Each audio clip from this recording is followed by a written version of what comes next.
pera, dito umiikot ang buhay ng tao.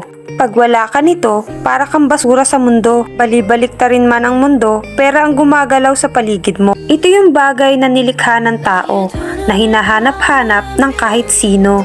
Hindi mo mabibili ang gusto mo pag wala ka nito. Hindi mo mapapalapit ang mga tao sa paligid mo pag wala ka nito. Pera na kayang sumira ng pagkakaibigan at pamilya. Minsan, kakaibiganin ka lang pag may pera ka. Kikilalanin kang pamilya pag asensado ka. Pero pag nawala sa'yo ang pera mo, lalabas ang tunay na kulay ng nasa paligid mo. Matutong magtabi para sa sarili. Huwag bigay dito, bigay doon. Kasi sa huli, ikaw din ang mamumulubi.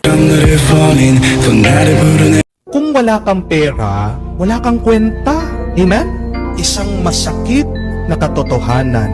Isang mahirap na karanasan natin palagi dito sa mundo.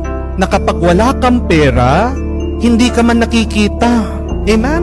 Kapag wala kang pera, binabaliwala ka. Subukan nyo man po. Sabihin nyo sa pamilya nyo, wala kang pera. Diba? Kaiinisan ka. Diba? Pagdadabugan ka. Diba? Unti-unti, lalayo sila sa iyo.